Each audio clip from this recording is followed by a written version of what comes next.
আবারও চিকিৎসক নিগ্রহের ঘটনা সামনে এলো। রবিবার রোগীর পরিবারের পক্ষ থেকে আবারও শারীরিকভাবে নিগৃহীত করা হলো ডক্টর অরূপ দাসকে। ঘটনার বিবরণে জানা যায়, রবিবার জেবি হাসপাতালের ট্রমা সেন্টারে এক পিজি চিকিৎসককে মারধর করে রোগীর পরিবারের লোকজনরা। এরই অভিযোগে সোমবার সকল চিকিৎসকরা মিলে প্রিন্সিপাল অফিস ঘেরাও করে। চিকিৎসকদের দাবি, প্রতিনিয়ত চিকিৎসকদের কারণে অকারণে নিগৃহীত করা হচ্ছে। বর্তমান পরিস্থিতিতে চিকিৎসকরা তাদের জীবন বাজি রেখে রোগীর সেবা করে চলেছেন, তারপরও তাদেরকে আক্রান্ত হতে হচ্ছে প্রতিনিয়ত। এ ধরনের ঘটনা কোনোভাবেই কাম্য নয়। যদি এই ঘটনার সঙ্গে যুক্ত অভিযুক্তকে আটক করেছে পুলিশ। এই ঘটনার সুষ্ঠু তদন্ত দাবি করেছেন চিকিৎসকরা এবং দোষীদের শাস্তির দাবিও তুলেছেন তারা।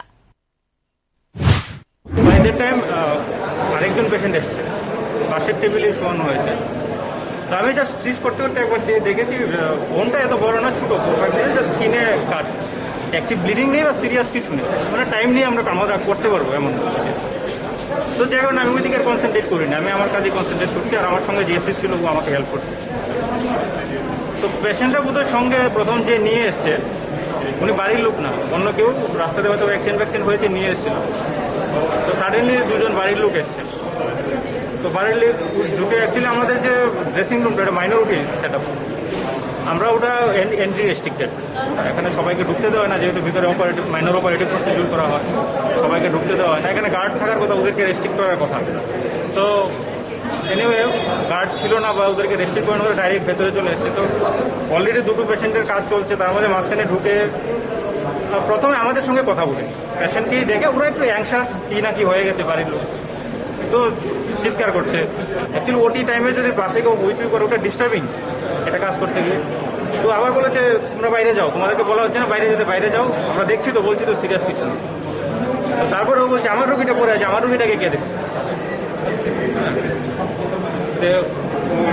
ওই রিপ্লাই করছে, অ্যাকচুয়ালি ওর সঙ্গে কথা কাটাকাটি হচ্ছে, বলছে যে আরে একটা পেশেন্ট দেখছি তো, ওটা শেষ করে তো দেখতে, ওই নিয়ে কথা। তো তারপরে তার সঙ্গে ওরা বাইরে যাচ্ছে না, সেম ওয়েতে ওর সঙ্গে ডিবেট করছে।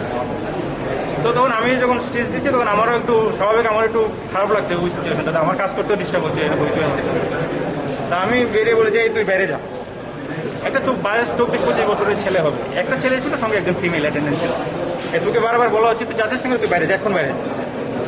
তো এই কথা বলার পর আমি আমার ইন্টেনশনটা এটা ছিল যে ঠিক আছে পেশেন্ট বাইরে, আমি যদি ধমক দিয়ে বলে হয়তো চলে দেবে, সিচুয়েশনটা ডিফারেন্ট হয়ে যাবে। তো ও এটাতে অ্যাকচুয়ালি কিছুটা আন্ডার ইনফ্লুয়েন্সও ছিল, হি ওয়াজ ড্রাঙ্ক। তো ও উল্টা আমার দিকে আরো রাগ দেখাচ্ছে, আমার দিকে তেরে এসছে। তখন আমি ওকে মানে হাতে এইভাবে ধরে বাইরে যাই বলে আমি ঢাকাই দিয়ে মানে সরিয়ে দিতে যাচ্ছি দরজার দিকে। তো তখন ও আমাকে উল্টা মারতে শুরু করলো।